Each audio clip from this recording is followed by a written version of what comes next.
ప్రశ్నించారు రేవూరి ప్రకాష్ రెడ్డి. భరత్ తమ వర్గమని ఏం ఇబ్బందని రేవూరిని ప్రశ్నించారు కొండా సురేఖ. నీకు గెలిచే శక్తి లేకుంటే తామే గెలిపించామని రేవూరిని ఉద్దేశించి కొండా కామెంట్స్ చేశారు. పార్టీలోకి 10 రోజుల ముందు వచ్చావంటూ రేవూరిపై కొండా సురేఖ కామెంట్స్ చేశారు. వినకపోతే పరకాలలో వర్గ విభేదాలు కొనసాగుతాయి అని అన్నారు సురేఖ.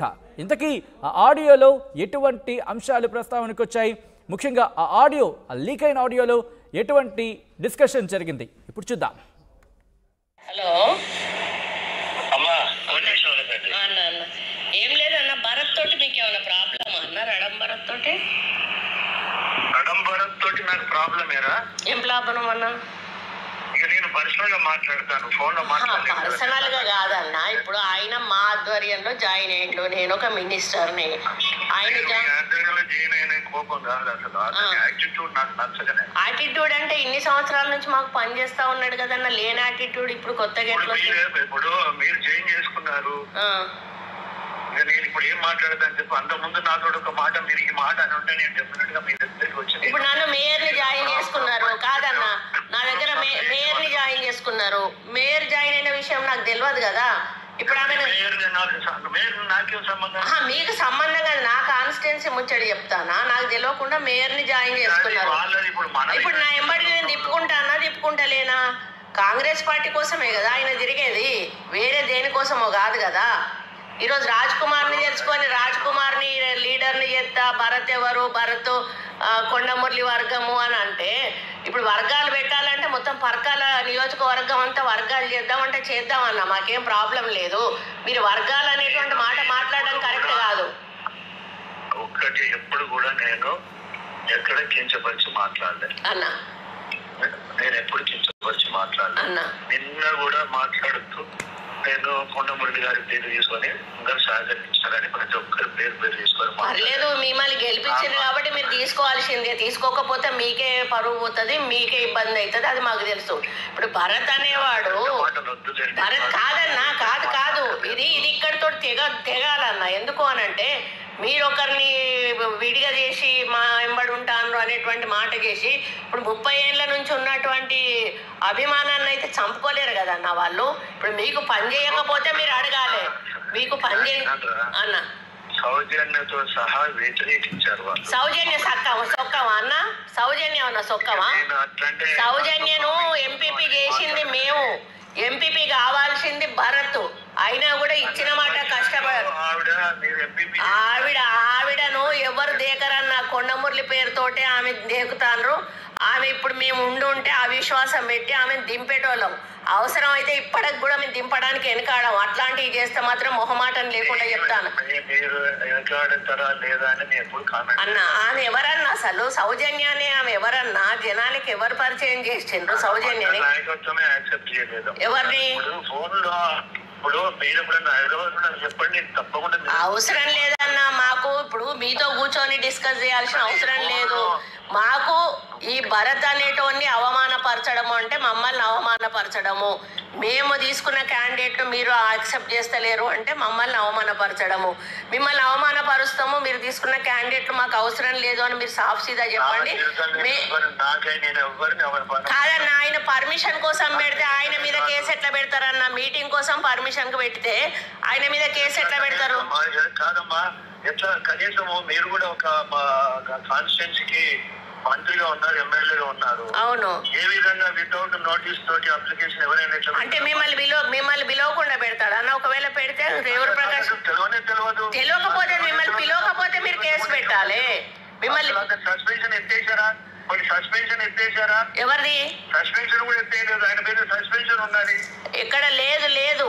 మీరు తెలుసుకోండి. మహేష్ అన్నకు ఫోన్ చేసి తెలుసుకోండి అన్న. ఎత్తేసినాకనే మేము పార్టీలో జాయిన్ చేసుకున్నాం ఆయనను. మనకు అన్ని పద్ధతి ప్రకారమే చేస్తామన్నా. ఏమన్నా ఇగో అన్న, నువ్వు తల్లి అనుకుంటేనే మీరు చేసేదంతా చేస్తానన్నా, చెయ్యండి. దానివల్ల మాకు కాదు నష్టం. అదే నేను కూడా అన్నానే మాట్లాడుతున్నా. నేను కూడా మిమ్మల్ని ఎక్కడ గౌరవాన్ని తగ్గించట్లేదు, తూలలేదు. కానీ కాదన్నా, ఇప్పుడు మమ్మల్ని నమ్మిన బంటూ అనొద్దు, అవసరం లేదు. నన్ను మామూలుగా సురేఖ అని పిలవండి, నాకు పెద్దోళ్ళు మీరు. అవును, కానీ ఇప్పుడు మీరు రాజ్ కుమార్ ని జాయిన్ చేసుకుంటారు కాదన్నా, రాజ్ కుమార్ ని జాయిన్ చేసుకుంటారు. రాజ్ కుమార్ పార్టీకి ఎంత నష్టం చేసిండు అనేది మీకు తెలియదా అన్న? మరి పార్టీ నుంచి ఉట్టిగానే మేము పంపించినాం ఆయనను. ఏదైనా మండల నాయకత్వం యాక్సెప్టెన్స్ తోటే చేస్తానరా అని చెయ్యను. ఇప్పుడు ఈ మండలి ఎవరు వాళ్ళు వద్దన్నోళ్ళు ఎవరు ఈయనను? సౌజన్య ఏమైనా కాంగ్రెస్ పార్టీలో పుట్టి పెరిగిందా? ఆమె ఎన్నెన్ని ఎక్కడెక్కడ ధర్మారెడ్డి గారి దగ్గర పైసలు తీసుకుందో నేను చెప్పానా? అంతటి కుమ్మొక్క అయిపోయి చెప్పాలి నాన్న, చెరువుల కాడ కుంటల కాడ పైసలు తీసుకొని. అవును, మరి అట్లాంటి వాళ్ళు పార్టీలో ఉన్నప్పుడు పార్టీ కోసం 100% తెలివంది కాదు, మీకు తెలియడానికే చెప్తానా. సౌజన్య అన్నది అంటే సౌజన్య క్యారెక్టర్ గురించి చెప్తానా. ఆమె నెక్స్ట్ టైం మీకు ఎమ్మెల్యే క్యాండిడేట్ గా ఆమె ఆస్పరెంట్ గా ఉంటది. ఆమెకు అంత పిచ్చి, ఏది పదవి అంటే అంత పిచ్చి ఆమెకి, మీకు తెలుస్తలేదు ఆమె గురించి. 0.1% కూడా తెలియదు మీకు ఆమె గురించి. మేం చెప్తాము, అనుభవించిన వాళ్ళం మేము చెప్తాము. ఆమె భరత్ ఎంపీపీ భరత్ కావాలన్నా పొరపాటున ఆమె అయింది. మేము అసమ్మతి పెడతామన్నా, చూద్దాం ఇక ఆమె ఎంపీపీ ఎట్లుంటుందో చూద్దాం. మేము అసమ్మతి పెడతాం. రేపు ఆమెను గద్దె దించుతామన్నా, ఖచ్చితంగా సౌజన్యాన్ని గద్దె దించుతాం. భరత్ను మేము ఎంపీపీ చేస్తాము. మీరు ఇట్లనే ఆయనను విడదీస్తే మాత్రం తప్పనిసరిగా గీజుగొండన మాత్రం వర్గపోరు అయితే నడుస్తుంది అన్న. మేము ఉట్టి ఊరుకోము. గీజుగొండ అనేది మా సొంత మండలము. అక్కడ ఎవరికి అన్యాయం జరిగినా కూడా మేము నోరు మూసుకొని ఊరుకోము. మాకు అవసరం లేని వాళ్ళని కూడా మీరు ఎంటర్టైన్ చేసినా కూడా మేము ఊరుకోమన్నా. మిగతా కాన్స్టిట్యున్సీలలో లేదు, మీరు రాజ్ కుమార్ ని తీసుకుంటే మాత్రం ఖచ్చితంగా మేము అక్కడ వర్గపోరు స్టార్ట్ చేస్తాము. అది ఖచ్చితంగా జరుగుతుంది.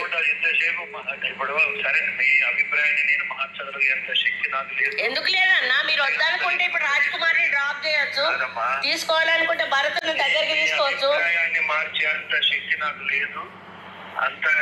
మీకు గెలిచే శక్తే లేదు కాదన్నా.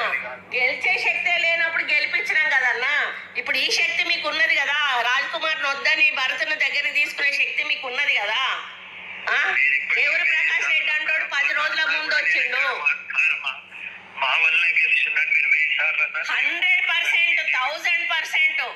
ఈ రోజు మేము వద్దు అని అంటే కాంగ్రెస్ పార్టీలో మా వాళ్ళు అనేటోళ్ళు మీరు వెళ్ళే మీటింగ్లకు రారు.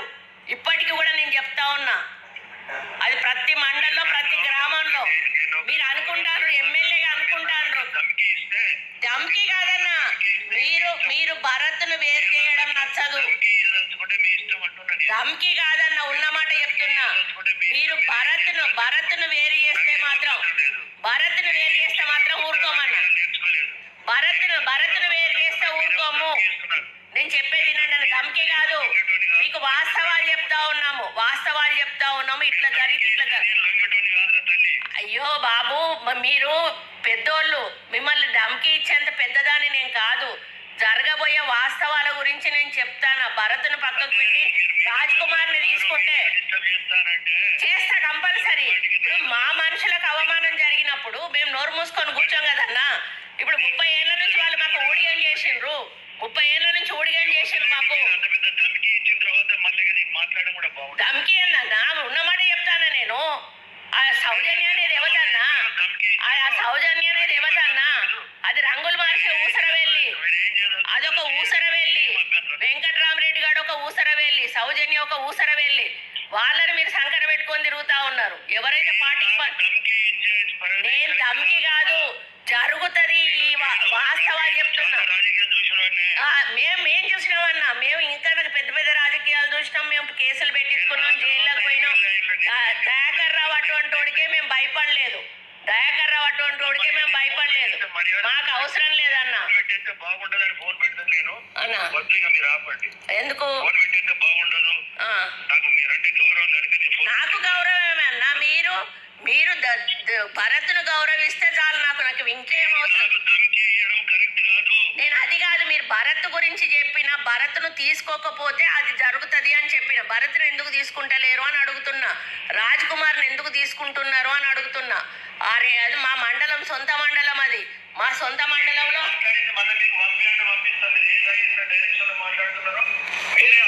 రికార్డ్ చేసుకుంటున్నారు కదా, చేసుకోండి, నాకేం ప్రాబ్లం లేదు, నాకేం ప్రాబ్లం లేదన్నా, రికార్డ్ చేయండి. నేనేం మాట్లాడలే, నేను అన్ని కూడా ఒళ్ళు దగ్గర పెట్టుకునే మాట్లాడతాను, మైండ్ దగ్గర పెట్టుకునే మాట్లాడతాను.